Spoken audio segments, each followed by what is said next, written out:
सावित्री 2 बेटों की माँ थी। उसे इस बात पर बड़ा घमंड था। वो मानती थी कि बेटे घर की शान होते हैं। ये ले सावित्री, मिठाई खा, मेरे यहाँ पोती पैदा हुई है। ये सुनते ही सावित्री मुंह बना के कहती है, अरे तू तो लुट गई, बर्बाद हो गई, तेरे यहाँ लड़की पैदा हो गई। अरे तू ऐसा क्यों कह रही है? मैं तो बहुत खुश हूँ। अरे जब तेरी पोती के पीछे तुझे खर्चे पर खर्चे करने पड़ेंगे ना, तब ये तेरी सारी खुशी गम में बदल जाएगी। पहले लड़की की पढ़ाई लिखाई का खर्चा, फिर उसकी शादी का खर्चा। अरे आजकल की शादियाँ कितनी महंगी हो गई है। गहने बनाओ, लाखों रुपए पानी की तरह बह जाते हैं। लड़कियाँ तो सिर्फ खर्चा करवाने के लिए ही पैदा होती हैं। इस तरह लड़कियों के प्रति अपने विचार व्यक्त करते हुए सावित्री ममता को लंबा चौड़ा भाषण देके चली जाती है। अब तो आप लोग इस कहानी में सावित्री देवी का पात्र अच्छी तरह समझ ही गए होंगे। कुछ समय बाद सावित्री की बड़ी बहू भी एक लड़की को जन्म देती है। फिर क्या था, सावित्री पूरा आसमान सर पर उठा लेती है। हे भगवान, ये तू मुझसे किस जन्म का बदला ले रहा है? अरे मैं तो मंदिर में रोज आकर तुझसे कहती तो थी कि मुझे एक पोता चाहिए, और तूने मुझे पोती दे दी। इतनी मिठाइयाँ और प्रसाद चढ़ाने का क्या फायदा हुआ?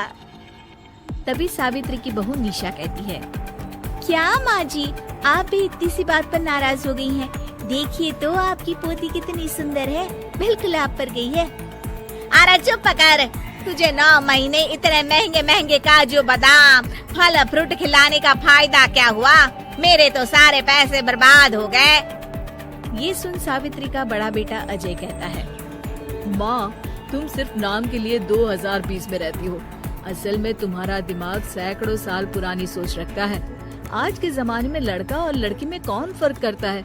मैं तो बहुत खुश हूँ कि भगवान ने मुझे लक्ष्मी के रूप में बेटी दी है। लेकिन सावित्री पर अजय की बातों का कोई असर नहीं होता। नालायक, अपनी पत्नी की ज़बान बोल रहा है। मेरा बड़ा बेटा तो हाथ से गया। लेकिन सावित्री देवी हार मानने वाली नहीं थी। वो पोते की चाह में अपने छोटे बेटे विजय की शादी करवा देती है। कुछ समय बाद आखिरकार वो दिन आ ही जाता है जब सावित्री की छोटी बहू गर्भवती हो जाती है। सावित्री इतनी खुश हो जाती है कि वो बच्चे के जन्म से पहले ही सारे मोहल्ले में ढिंढोरा पीटने लगती है।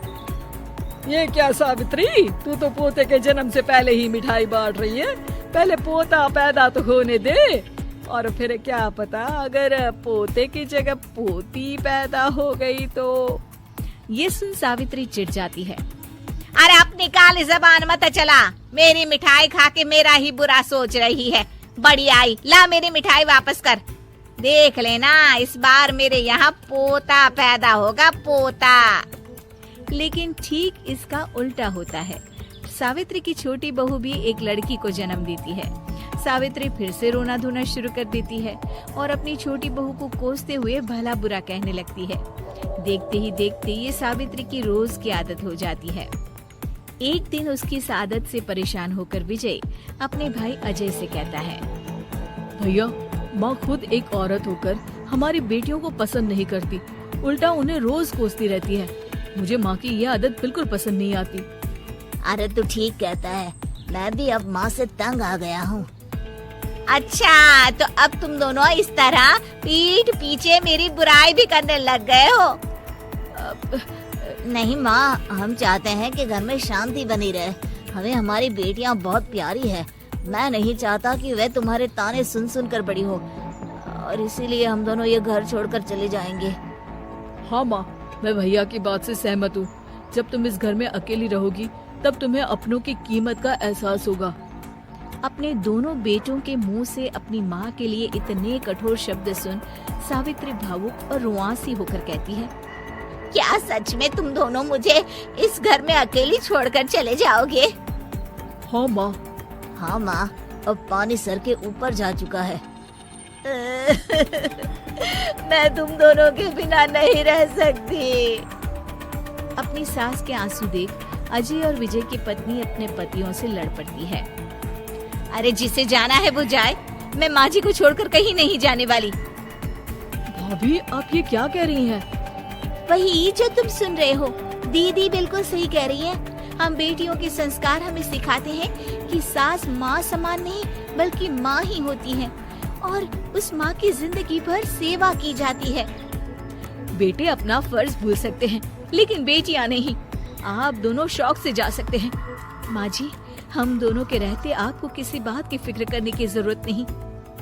फिर क्या था, सावित्री के ऊपर छाए बेटों के घमंड के बादल उसकी बेटी स्वरूप बहुओं के तेज के आगे आंसू के रूप में परिवर्तित होकर सावित्री की आंखों से बहने लगते हैं और वो उन दोनों को गले लगा लेती है। मैं जिंदगी भर बेटियों को कोसती रही, लेकिन आज तुम दोनों को देख मुझे समझ आ गया कि बड़े अभागे होते हैं वो लोग जिनके घर बेटियां नहीं होती।